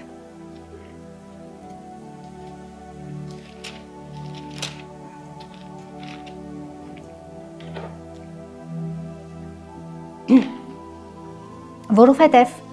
Աստված ասում է այնպես սիրեց աշխարհը, որ իր միածին որդուն տվավ, որ ամեն նրան հավատացողը չկորչի, այլ հավիտենական կյանք ունենա։ Որովհետև Աստված իր որդին չուղարկեց աշխարհ, որ աշխարհին դատե, այլ որ աշխարհը նրանով փրկվի։ Հիմա դու հասկանում ես, որ նա է փրկության ակունքը։ Նրա այրունը փրկեց մեզ մեղքից։ Նրա այրունն է մեզ ծածկում Տիրոջ առաջ մեր մեղավոր կյանքից։ Նրա այրունն է մեզ հաշտեցնում սույն Աստծո հետ։ Նրա այրունն է մեզ տանում դեպի հավիտենություն, որովհետև նրա այրունը խոսում է, ասում է խոսում է ավելի լավ, քան Աբելի այրունը, մարդիկ։ Երբ որ Կայենը Աբելին սպանեց եւ Աբելը ընկավ գետին, այրունը հեղեղվեց, Աստված Կայենին խոսեց եւ երկնքից ասեց. Կայեն, ուր է քո եղբայրը։ Ասեց, ինչ է, ես իմ եղբոր պահապանն եմ։ Ասեց, չէ՞ որ քո եղբոր այրունը բողոքում է մինչև երկինք։ Ինչքան որ Քրիստոսի այրունը, որ կբողոքի մարդիկ, նա թափել է, որ մենք ապրենք մի հրաշալի կյանք, այն հավատքով, այն Տիրոջը սպասելով, չմտածելով, որ իմ ընտանիքը մի քաոսային վիճակ է, այլ այն հույս ունենալով, որ դիմացից Տերը մեկ օր գալու է, Տերը մեկ օր մաքրելու է աչքերից արտասուքը, Տերը մեկ օր բժշկելու է իմ սրտի ամեն մի ցավացող կտորը։ Տերն ասել է. «Տուր ինձ քո փշրված սիրտը, բայց ոչ մի կտոր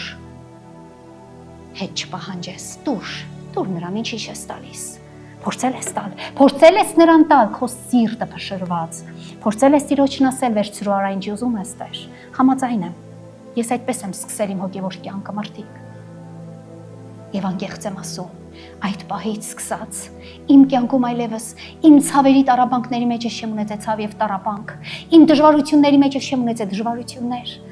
Երջանիկ եմ եղել, հասկանում եք։ Դու կարող ես ըմբռնել ցավի մեջ մարդ լինի երջանիկ։ Դու կարող ես հասկանալ։ Դու կարող ես հասկանալ, երբ որ քաղցկեղով մարդ տառապում է, բայց մարդ չի գնում բժշկի։ Դա եղել եմ ես եւ Տիրոջն ասել եմ. ուրեմն սա է իմ կյանքը, Տեր։ Եթե կբժշկես, դու ես բժիշկների բժիշկը։ Իսկ եթե չես բժշկի, ես ավելիով քեզ փառք եմ տալու, ուրեմն իմ ժամանակը եկել է քո մոտ գալու։ Սիրելիներ, եւ Տերը հապվել է ինձ, բժշկել է հրաշքներով։ ասում եմ ձեզ, ինչ է դա, եթե քաղցկեղը նա կարող է բժշկել, ինչ է ընտանեկական խնդիրները, դու քո մեջ ունեցի խաղաղություն Հիսուսի այրունով, այդքան մի բան։ Փրկագինը դու պիտի դարձնես փրկության ակունք, դու այն փրկագին, այն այրունը մինչև չվերցնես, քո վրա չկիրառես, դու չես փրկվի, դու պիտի այն վերցնես սիրելիս, եւ որ դու ծառաված ես լինում, եւ քեզ ջուր է պետք, դու այդ ջուրը վերցնում եւ խմում ես տեղը տեղին, այս այրունն էլ պիտի խմես, որովհետեւ Հիսուսը Հովհաննեսի գրքի մեջ ասեց, ով որ իմ այրունը չխմի եւ իմ մարմինը չուտի, ինձանով ոչինչ չունի, լսեցիր սիրելիս։ Այո, դու պիտի ուտես Քրիստոսի մարմինը, որ դառնաս նրա մարմնի անդամ, դու պիտի խմես նրա այրունը, որ դու դառնաս նրա իրան անդամ։ Սա է։ Թե չէ, հավատացյալ ենք, բայց առանց հավատքի։ Ընդունել Քրիստոսի զոհը մեր մեղքերի թողության դիմաց, դու պիտի այն ընդունես, դու ընդունել ես, դու հասկացել ես, որ նա զոհաբերվել է իմ եւ քո մեղքի համար, եթե հասկացել ես, ապա պիտի նաեւ ընդունես, հավատաս, որ այն այրունը կարող է ինձ մեղքերից ազատել եւ մաքրել։ Ես հիշում եմ 2015 թվական, ես դավանեցի իմ Իսպանիայի եկեղեցում Տիրոջը եւ հիշում եմ այդ պահից մինչեւ այսօր իմ բերանից մեկ սուտ բառ, մեկ սուտ խոսք դուրս չի եկել։ 2015 թվական դավանեցի Տիրոջը, այդ պահից սկսած, ամբողջ իմ մարմինը, հոգին, էությունը, միտքը, իր դժվարություններով ծառայել է Տիրոջը, դու հասկանում ես դա, որովհետև ես ընկղմվել եմ դրա մեջ, ես հասկացա, որ դրանից ենքում, ես ուրիշ ոչինչ չունեմ, ով կարող է ինձ երբևիցե տալ։ Ոմն մեկը ով փողեր ունի, ոմն մեկը ով չգիտեմ ինչեր ունի, ոմն մեկը ով խոստումներ եւ խոստմունքներ է տալիս, ոչ Հիսուսն է, սիրելիս, հերո մի գնա, ունես ընտանիք բարի, չունես ընտանիք ավելի բարի, ունես ամուսին եւ կին բարի, չունես ամուսին եւ կին ավելի բարի, որովհետեւ Հիսուսը քեզ համար ամեն ինչ է։ Ես մի օր ասեցի Հիսուս, դու իմ քույրն ես, Հիսուս, դու իմ եղբայրն ես, Հիսուս, դու իմ հոգեվոր ամուսինն ես, Հիսուս, դու իմ կյանքն ես, իմ էությունն ես, իմ սերն ես, իմ սիրտն ես, իմ ամեն սրտի կանչն ես, դու Տեր։ Եվ հասկացել եմ,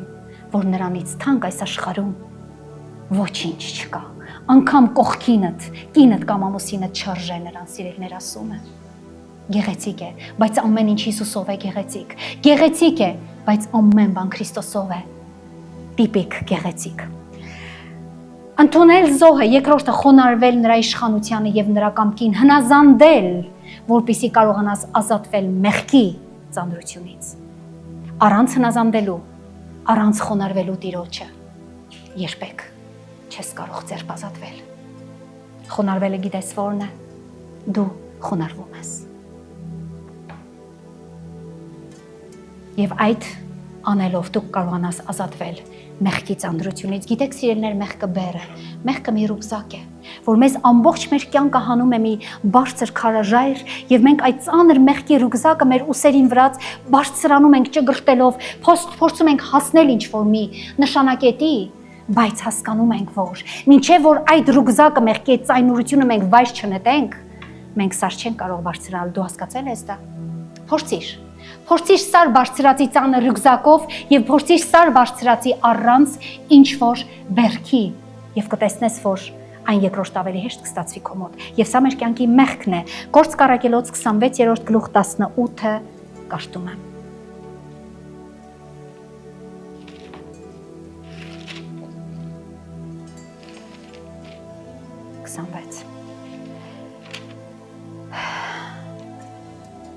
Ասում է այստեղ Հիսուս Քրիստոսը Պողոս առաքյալին եւ որ նրան կուրացրեց եւ նրա հետ խոսեց այդ կուրության ժամանակ ասեց. Ես քեզ ուղարկում եմ, որպիսի դու նրանց աչքերը բանալու եւ խավարիցը դեպի լույսը դարձնելու եւ սատանայի իշխանությունից դեպի Աստված, որ նրանք մեղքերի թողություն եւ սրբերի հետ ժառանգություն առնեն ինձ հավատալով։ Ինչ? Ինչպես առնեն ժառանգությունը հավատալով։ Դու հավատում ես այդ խոսքերին։ Ես բազում անգամներ հարցնում եմ ձեզ, մարդիկ, դուք հավատում եք Աստվածաշնչյան խոսքերին։ Դու հավատում ես, որ այն Աստծո շունչն է։ Դու հավատում ես, որ նա Աստծո խոսքն է։ Դու հավատում ես, որ նա Աստծո բերանից է դուրս եկել քո կյանքը փոխելու, քեզ սատանայի ճիրաններից դեպի Աստված դարձնելու համար։ Եվ այս ազատագրությունը բնավ չի նշանակում, որ երբևիցե դու քո մեջ հղբանաս եւ ասես դե Աստծո մեջ ես ազատ եմ, ուրեմն կարող եմ անել ամեն բան, ինչ ուզեմ։ Ոչ սիրելիս, ես բազում հավատացյալներ եմ ապրում այդպիսի տեսակների մեջ, հավատացյալներ, ովքեր որ եկեղեցի են գնում, ովքեր որ խոսքը լսում են, ովքեր որ աղոթում են, ովքեր որ իրականում հավատում են Հիսուս Քրիստոսին, բայց նրանք մտածում են, նրանց կյանքում դառնում է մի պահ, որ ճահճանում է հավատքը եւ փորձում են ապրել իրենց աշխարհիկ կյանքով։ Փորձում են ետ դառնալ, դե ասում են, դե ինչի՞ չէ, Աստծո մեջ ես ազատ եմ եւ այս ազատությունը կարող եմ ես օգտագործել ինչպես որ ցանկանամ։ Եվ ես բազում հոգևորներ եմ այդպեսին տեսել, շնացող հոգևորներ, ստախոս հոգևորներ, բազում մարդիկ։ Եվ այսպիսով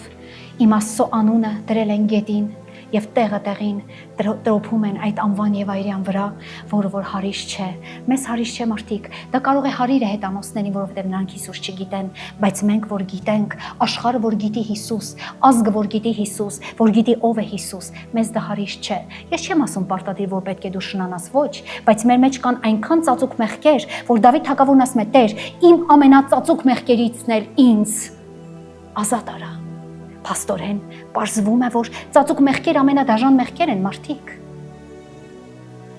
Եվ այսպես Հիսուսը դարձավ փրկագին, դու դարձար նրա սեփականությունը կամ միշտ նախապայման Աստծո մեջ։ Երբեք չմտածես, որ ամեն ինչ արել է Աստված ու դու ինչ ուզենաս այն էլ քո կյանքում կանես, ոչ։ Սա պայմանավորված է մի մեծ նախապայմանով։ Հիսուսը դարձավ փրկագին, դու պիտի դառնաս, դու պիտի ցանկանաս դառնաս, զորով բան չէ դա, նրա սեփականությունը։ Հասկանում ես ինչ է նշանակում դա։ Սա իմն է, իմ սեփական գիրքն է, սա քեզ երբեք ես չեմ տա։ Նույնն էլ Հիսուսը։ Դու երբեք Հիսուս Քրիստոսին չես կարող մեկ ուրիշին տալ կամ մեկ ուրիշի Հիսուս Քրիստոսին առնել քեզ համար։ Դու դառնում ես Քրիստոսի սեփականությունը, այսինքն դառնում ես դու նրա ձեռքի անոթ, դառնում ես նրա համար դու մի ծառա, հասկանում ես սիրելիս, ես չեմ ասում ստրուկ, ծառա, ծառան ուրիշ բան է, ես ծառայում եմ Տիրոջը, դու նկատել ես իմ ստրկությունը, ես Տիրոջը ծառայում եմ 2015 թվից հետո, դու նկատել ես, որ ես ստրուկ եմ, ոչ, ազատ եմ աշխարհի մեջ, բայց ապրում եմ Աստծուս սուրբ կամքով եւ նրա այրունը ամեն օր մաքրում է ինձ անկամային ծածուկ մեղքերից։ Երբ որ անկամին միտքը սկսում է ինչ-որ մի բան մտածել կամ այդ պահով խորել, գալիս է Տիրոջ այրունը եւ մաքրում է այն։ Այսպես է դա։ Վերջինս կարդում եմ, կներեք, ոչ վերջինս, Առաջի Կորինթացիս 7-րդ գլուխ 20-ից 23-ը։ Ամեն մեկն, որ կոչումի մեջ որ կանչվեցավ, ասում է ամեն ով որ ինչ կոչումի մեջ որ կանչվեցավ, նրանում կենա։ Ծառա կանչվեցար, հոգս մի անիր, բայց եթե կարողանաս ազատ է լինել ավելի նա գործածիր, որովհետև Տերով կանչված ծառան Տիրոջ ազատն է։ Լսեցինք մարդիկ, հասկացեք այս բառը։ Տերով կանչված ծառան ստրուկը Տիրոջ համար արդեն ազատ է։ Հասկանում եք սա։ Այնպես էլ ազատ կանչվածը Քրիստոսի ծառա է։ Մեծ գնով գնվեցաք մարդկանց ծառա մի լինեք։ Ամեն մեկն ինչ կոչումի մեջ որ կանչվեցավ եւ եղբայր, թող նրանում մնա Աստծո առաջին։ Սա ավելացրեցի ես։ Նոր ուխտի մեջ փրկագինը այն կատարվել է նաեւ հին ուխտի մեջ տարբեր ելևէջներով եւ տեսակներով սիրելներ, շուտով վերջացնում եմ։ Ամենամեծ փրկակնի խորհուրդը, որ կատարվել է Ելից գրքում, երբ որ դու կկարդաս Ելից գիրքը, դու կտեսնես, թե ինչ ձևի Աստված փրկակնել, որ մենք շուտով կհասկանանք, մոտավոր կոնկրետացված ես գրել եմ, որ դու հասկանաս, թե այն եղել է հրաշքներով լի, ազգի ստրկությունը տանելով դեպի ազատություն, այն հիմքի վրա կառուցվել է այդ զոհի խորհուրդը։ Հին ուխտի մեջ, երբ որ Աստված Իսրայել ազգը հանեց եգիպտական ցեղից, ստրկությունից, եւ որ տարավ անապատ, այնտեղ կառուցվեց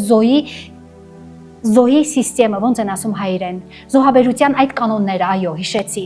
Այդ կանոնները սկսվել է ազատագրման, ստրկությունից ազատագրման հիմքի վրա, որ Աստված տվեց մեզ զոհաբերությունը կենդանիների այրունը, որպեսզի մենք ամեն տարի այդ կենդանիների այրունով ունենայինք փրկություն, որ Աստված կարողանար մեր դեմքին նայել։ Նայեք, այս ժամանակ Աստվածաշունչը ասում է, որ քահանայապետը տարին մեկ անգամ զոհաբերություն էր անում, որ Աստված կարողանար մարդկային ամեն մի մեղքը վերցներ, որպեսզի մարդկանց հետ կարողանար Աստված շփվեր, ու այսպես 40 տարիներ անապատում Աստված շփվեց։ Ամեն տարի նույն ուխտը, նույն զոհը, նույն կերպը, կանոնները, օրենքները, եւ այսպես։ Այսօր նրա ուխտում զոհի խորհուրդը կառուցում է հիմքը։ Այսօր Քրիստոսի զոհով սիրելիներ մենք ունենք հիմք։ Նրա այրունը դարձավ հիմք։ Նրա զոհը դարձավ հիմք, որի վրա մենք կառուցում ենք։ Այն ժամանակ հին ուխտի մեջ ընդհանրապես հակառակն էր։ Աստված տվեց մարդկանց ելքը եւ տվեց զոհաբերության կանոնները, բայց այսօր Աստված տվել է մեզ զոհը Քրիստոսի այրունը, որի հիմքում էլ որն էլ մեզ համար հենց ինքը հիմք է նշանակում, որը Աստված տվել է հնարավորություն, որ մարդկության էության համար կոչվեց փրկության ելք։ Մենք այսօր ապրում ենք ելից գիրկը նորեն եւ նորեն։ Որն է դա, սիրելիս, որն է դա։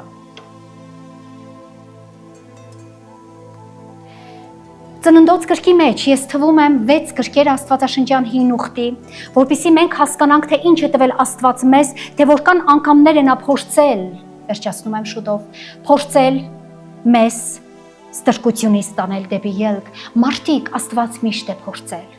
Սկսած Ադամից ու Եվայից նա փորձել է, որ մենք նորից դարձի գանք։ Գիտեք որն է ուղղակի պատճառը, երբ որ Եդեմական պարտեզում, երբ որ նրանք այդ պտուղը կերան եւ Աստված ասեց. «Ադամ, ուր ես»։ Հարց տվեց. «Թաքնվել ես ինձանից, մեղք ես գործել»։ Ադամ, այո, թաքնվել է, մեղք եմ գործել։ Բայց ասեց. «Ուր ես Ադամ»։ Ասեց. «Ես, քանի որ դու պարտեզում ես, քեզ տեսա, վախեցի ու թաքնվեցի»։ Բա մինչև այդ Ադամ ինչու չէր վախենում եւ թաքնվում։ Ասեց. «Ինչ է Աստված, այն որ ասեցի պտուղը չուտես կերար»։ Հարց տվեց Տերը։ Հիմա այստեղ նշանակում է մեր ապաշխարության սեզոնը, իրավիճակը կախված է նրանում, որ մենք ինչպես ենք ընդունում Աստծո հարցը։ Կերար, այսինքն Ադամ դու մեղանչեցիր, դու կարող ես ասել այո Տեր, մեղանչեցի ու մեղանչել եմ։ Տուր ինձ փրկություն քո սուրբ այրունով որ դու։ Բայց Ադամն ասեց. այն կինը, որ դու ինձ տվեցիր, այն հարևանը, այն կինը, այն բարեկամը, նա ինձ տվեց պտուղը եւ ես կերա։ Այսինքն այստեղ բացարձակապես ապաշխարության զղջման ոչ մի նշույլ Ադամի ու Եվայի մեջ չկար։ Դրա համար նրանք արտաքսվեցին սիրելիներ, ինչ է կարծում ես այդ Աստված այդքան անգութ էր։ Եթե Ադամն ու Եվան ասեն Տեր ներիր մեզ, սխալվեցինք, մեզ խաբեց սատանան, փորձեց ինչ որ մի բան, բայց ոչ սիրելիս։ Ամուսինը գցեց մեղքը կնոջ վրա, կինն էլ գցեց մեղքը օձի վրա։ Եվ այսպես այսօր մենք ապրում ենք նույն իրավիճակի մեջ, ինչ է կարծում ես այլ կերպ այսօր, ոչ։ Ում ես դու մեղադրում, քո դրացուն այսօր։ Չեմ ուզում թեմայից ուղղակի անդադար ես դուրս նետվեմ, այսօր ծննդոցից սկսած մինչև այսօր Աստված մեզ տվել է շատ հնարքներ։ Ծննդոց գլխում Ադամն ու Եվան ծնվեցին, կարճ եմ համառոտ ասում, մեղանջեցին, արտաքսվեցին Եդեմական պարտեզից, արտաքսվեցին, այո։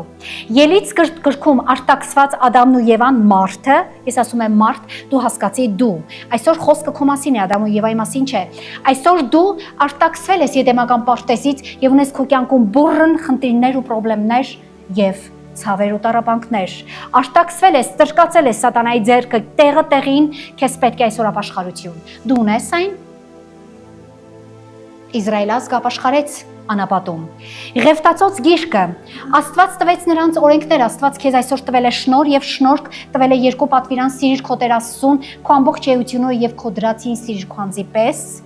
Տվել է քեզ պատվիրան Աստված, եթե դու արտաքսված ես, ստրկացված եւ ապաշխարում ես, ապա ղևտացիների մեջ տրվեց քեզ այն օրենքը՝ զոհաբերվել, խոնարհվել, ծառայել, հպատակվել Աստծուն։ Այն դու անում ես։ Թե աշխարհի մարդ, թե ապաշխարող մարդ, թե նորահոգի մարդ, թե Քրիստոսին ընդունած Տեր ու Փրկիչ դավանած մարդ, դու անում ես, հպատակվում ես Տիրոջը։ Ղեֆտացիների օրենքը։ Հետո գալիս է թվոցը։ Թվոցի մեջ նշանակում է այն մարդիկ, այն քանակ, այն ստատիստիկան, ովքեր որ ընկան անապատում եւ ովքեր որ մնացին Աստծո մեջ։ Եվ Աստվածաշունչը ասում է, ընդամենը 2 հոգի Քաղեբն ու Հեսուն ժառանգեցին Քանանի երկիրը։ Միլիոնավոր մարդիկ ընկան իրենց մեղքերի մեջ, կարդացեք հին ուխտը, այն շատ հետաքրքիր է։ Ես արդեն 40-ից 50-ից ավելի անգամներ եմ կարդում Աստվածաշունչը մարդիկ, բայց ամեն անգամ այն դառնում է ինձ ավելի հետաքրքիր ու ամեն անգամ շաքաղում է իմ մարմինը, որովհետև ես հասկանում եմ իրապես թե ով է իմ Տեր Աստվածը եւ երբեք քավ լիցի որ մեղադրեմ նրան։ Թվոցի մեջ ովքեր ընկան, ովքեր մնացին թվացյալները եւ երկրորդ օրինացը սա Մովսեսի 5 գրքերն են գրված իր ձեռքով եւ երկրորդ օրինացը Աստված տվեց նրանց եւս մեկ անգամ թարմություն, հնարավորություն, թարմացրեց ուխտը, թարմացրեց օրենքները, թարմացրեց փրկության ելքը։ Եվ այսքան բանից հետո Աստված որ տալիս է այդ հնարավորությունը, հասանք մենք Հեսուի գիրկը Հեսուն հաղթել տվեց Աստված Հեսուին թշնամուն։ Հիշեք միշտ։ Սրանք հեշտականորեն այս գիրկը գալիս է եւ սա մեր կյանքի օրինակն է, թե մենք ինչպես պիտի ապրենք։ Մենք ամեն մեկս պիտի դառնանք Հեսու, Քաղեբ, որպեսզի կարողանանք հաղթել թշնամուն։ Եվ Հեսուի գրքի մեջ նա հաղթեց թշնամուն։ Եւ գալիս ենք դատավորած գիրկը, քանի որ Հեսուի կյանքից մահից հետո այդ ազգը նորից ընկավ ու ելավ, այդ ազգը սկսեց պաշտել չաստվածներին կամ փոքրատար աստվածներին, Աստված տվեց նրանց դատավորներ։ Հեսուից հետո գալիս է դատավորած գիրկը։ Երբ որ մենք կաշտում ենք դատավորների ժամանակ, երբ որ մի դատավոր հանում էր Տերը, մարդիկ ազգը Իսրայելը հպատակվում էր այդ դատավորի Աստծո խոսքին եւ փոխվում էին, բայց հենց որ այդ դատավորը մահանում էր, նորից 40 ամյակներ նրանք ծառայում են կուռքերին եւ կուռքերին։ Ստրկանում էին ազգերի մեջ եւ նորից Աստված տալիս էր երկրորդ դատավորը, երրորդը, չորրորդը եւ այսպես շարունակ։ Իսկ դատավոր գրքից սկսած մինչև առ այսօր սիրելիս մարդիկ ընկնում են եւ ելնում են։ Մարդիկ անարգում են Աստծուն եւ սիրում են, մարդիկ հպատակվում են Աստծուն եւ հղպանում են Աստծո դեմ, մարդիկ պաշտում են Աստծուն եւ հայոյում են Աստծուն։ Այսպիսի բաներ է կատարվում մեր օրոք, մինչև այսօր Աստված քեզ համար ելք է փնտրում, մինչև առ այսօր մարդկային մեր կյանքից անցել է սկսած Ադամից մոտավոր 6000-ից ավելի տարիներ, որ մենք այս երկրի վրա գոյ ենք, Աստված փնտրում է քեզ համար ելք ու միայն ելք։ Աստված խոսեց առաջի ելիցը քո կյանքում, խոսեց նրա ձայնը դու չլսեցիր ըստ հին ուխտի, խոսեց քո հետ։ Երկրորդ ելքը Աստված խոսեց մարգարեներով, իր բերանով, մարգարեների բերանով դուրս եկած խոսքը, բայց մենք սպանեցինք մարգարեներին։ Խաչը հանեցինք, վառեցինք, ինչ ասես արեցինք, չլսեցինք Աստծո ձայնին։ Նրանցով տրված ելքը մենք չընդունեցինք։ Ելք Աստված խոսեց իր որդով Հիսուս Քրիստոսով, ինչ արեցինք, նրան խաչը հանեցինք։ Ելք։ Ինչու է մարդ այսպես, ելք, խոսում է այսօր Սուրբ Հոգով, դու հասկանում ես, որ այսօր Աստված խոսում է քեզ հետ, դու հասկանում ես այսօր Աստված խոսում է քեզ հետ իր Աստվածաշնչով, իր խոսքով, իսկ եթե գեթ մեկ ծառայող կկանգնես ամբիոնից ու կխոսի քեզ ոչ Աստվածաշնչյան մի խոսք, կխոսի քեզ մի խոսք, որը որ քո ականջներին լսելիքին շատ հաճոյ կլինի, դուռը կբացես եւ այստեղից կհեռանաս, եւ սա ամբողջ մեր կյանքում կոչվեց ելք, դու էլ ունես ելից գիրկը, դու էլ ունես ելքը քո կյանքում եւ Աստված քեզ այն տվել է այսօր։ Եվ վերջինս կաշտում եմ Մատթեոսի ավետարանը եւ վերջացնում եմ 12-րդ գլուխ 31-32։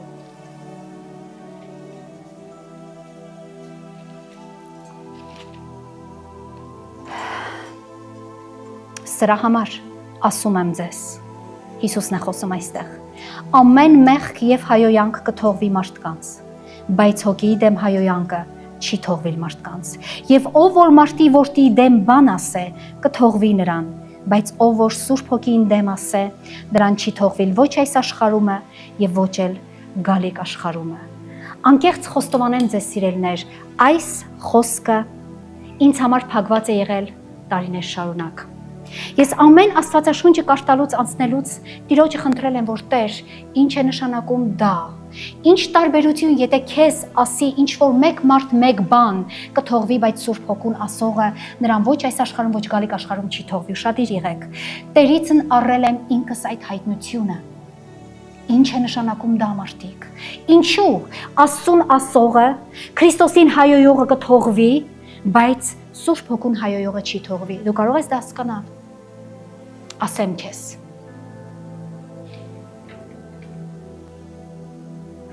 Այսօր երկրի վրա գործում է Սուրբ Հոգին, համաձայն ես ինձ հետ։ Քրիստոս երկնքումն է։ Աստված ուղարկեց իր Սուրբ Հոգին երկրի վրա, Պենտեկոստեի օրը։ Սուրբ Հոգին երկրի վրա է, քեզ համար եւս ելք փնտրելու, քեզ համար եւս ելք տալու, որպեսզի դու կարողանաս ստրկությունից դեպի ազատություն գաս։ Եթե նրան էլ հակառակ կենաս կամ հայոյես, ապա դու չունես այլևս ոչ մի փրկություն։ Ես հիմա ուզում եմ քեզ հասկացնեմ մեկ կարևոր բան։ Անարգեցիր Հայր Աստծուն եւ օրենքը ոչինչ։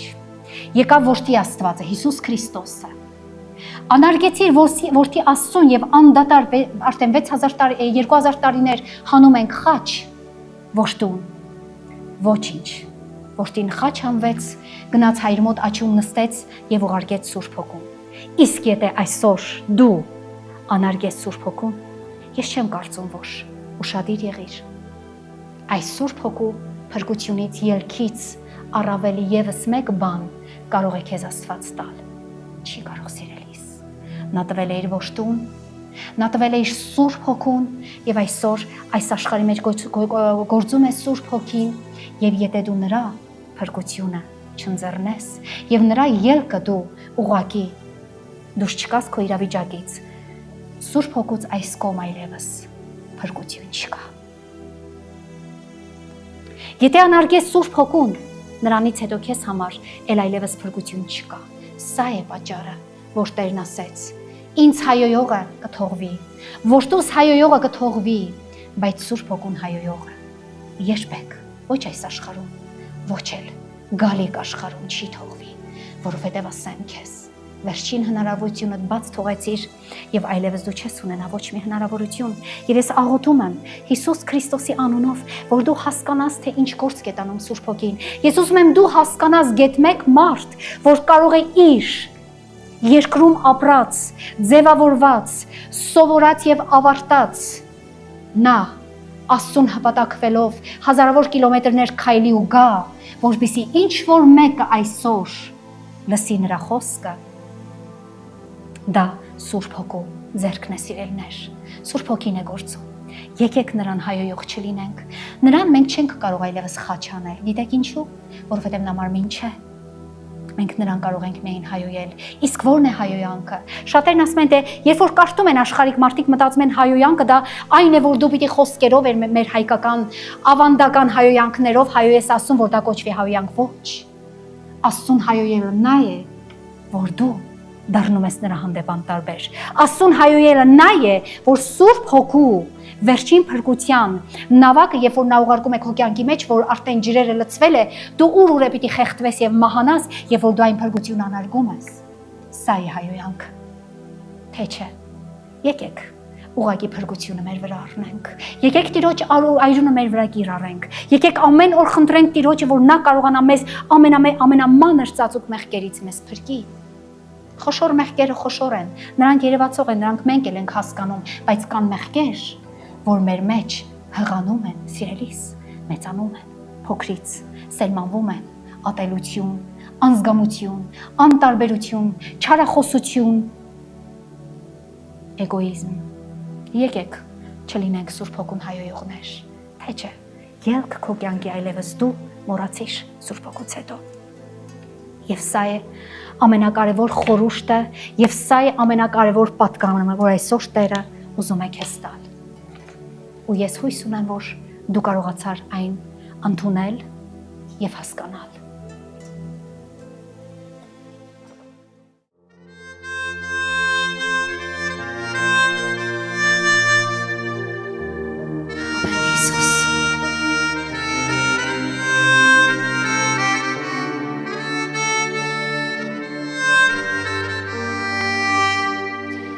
Հիսուսի սիրուն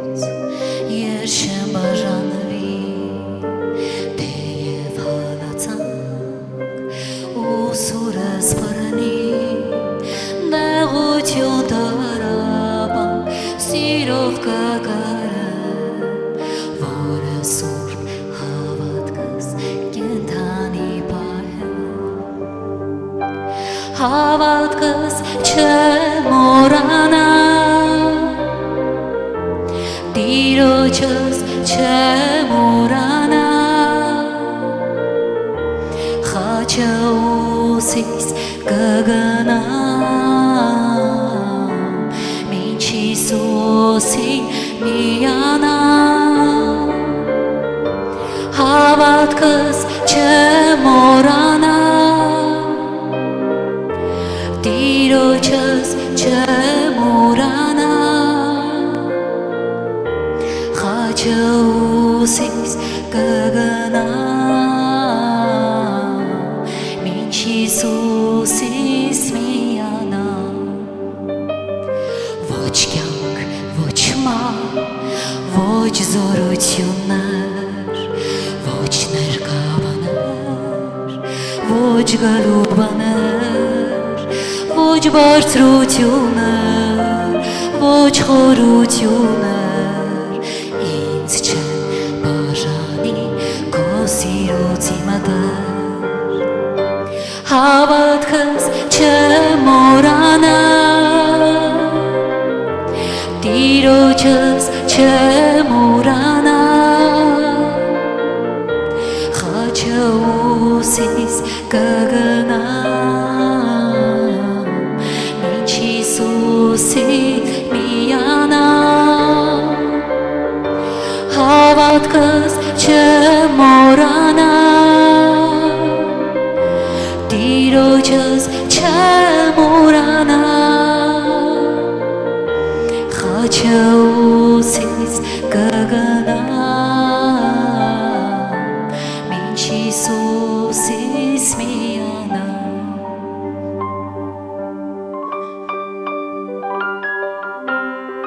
Խաչը ուսիս կգնամ Այո, խաչը քո ուսի պիտի տանես Այն ծանր է Բայց այն Հիսուսի խաչն է սիրելիս Նա քո խաչը տարավ Դու էլ կարողացիր նրա խաչը տանես Սա է հավատքի իմաստը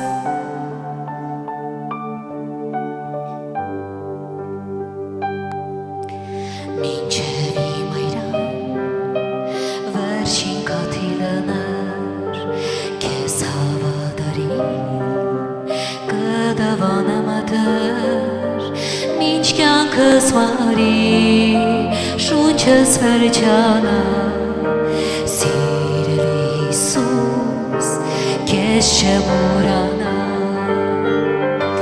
Հավատքս չմոռանա Տիրոջս չմոռանա Խաչը ուսիս կգնամ Մինչ Հիսուսիս միանամ Հավատքս չմոռանա Տիրոջս չմոռանա Ո Հիսուս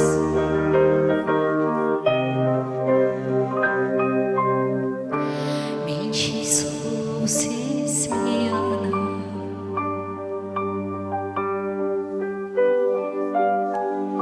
Ո Հիսուս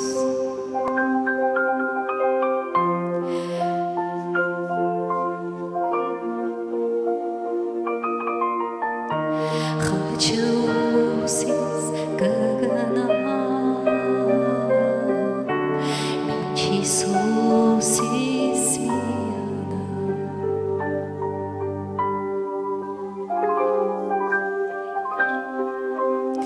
Այո Հիսուսին Սա է մեր քայլերը Սա է մեր ելքը Սա է Տեր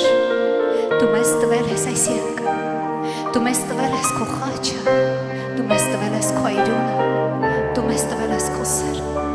Դու մեզ տվել ես քո փրկությունը հավիտենական Հիսուս Եվ այն ուրանալ պետք չէ Տեր Պետք չէ Եթե ինչ-որ մեկը ուրացավ Այն չի կարող ապրել այդ ելքը Եթե ինչ-որ մեկը քո խաչի ուրացավ քո այրունը Տեր Նա չի կարող ազատագրվել Եվ ժառանգել քո երկնային թագավորությունը Տեր Ուզում եմ կանգնեք որդվոտքից Կանգնեք ոտքի Վերջին աղոթքս քեզ Հիսուս, Հայր, խնդրում եմ ես քեզ Տեր իմ Աստված, քո Սուրբ Հոգու ներքո, թող որ այս պահին Տեր իմ հապվի ամեն մեկի սրտին քո Սուրբ Հոգին Հիսուս, ով է մարդը, մարդը Տեր իմ տեսանելի է, մարդը սահմանափակ է, բայց քո Սուրբ Հոգին չունի սահմաններ։ Ես այս պահին աղոթում եմ ամեն մեկի կորիսյան համար Տեր։ Ես այս պահին աղոթում եմ ամեն մեկ կորիսյալ հոգու համար իմ Տեր։ Ես աղոթում եմ, որ քո անսահման հոգին իր անսահման էությունով հապվի ամեն մեկի սրտերին Տեր եւ բժշկի մեր հոգիները Հայր, եւ բժշկի մեր էությունը եւ մաքրի քո Սուրբ այրունովը մեր ապականված կեղտոտված միտքը Տեր եւ բժշկի մեր մարմինը, թող որ ամեն մեկ մարդ այս պահին, որ կնայի այս խոսքը, թող որ Հիսուս Քրիստոսի անունով բժշկված լինի, նրա ամեն մի մարմնի հիվանդությունը, եթե իրապես զղջում է ապրել եւ փոխվել Հիսուս Քրիստոսի անունով։ Շնորհակալ եմ քեզանից Հայր, որ դու կաս։ Շնորհակալ եմ քեզանից Հայր, որ քո Սուրբ Հոգին երկրի վրա է, ինչ կանենք առանց նրա Տերի։ Շնորհակալ եմ, որ դու ես Ալֆան եւ Օմեգան։ Շնորհակալ եմ, որ դու ես փրկության գինը Հիսուս։ Եվ դու տվեցիր մեզ այրունը քո Սուրբ, որպեսզի մենք Հայր կարողանանք ապրել ելք եւ ազատագրում քեզ փառք ու պատիվ հավիտյանս հավիտենից։ Ամեն։ Հայր որդի եւ Սուրբ Հոգի անունով։ Ամեն։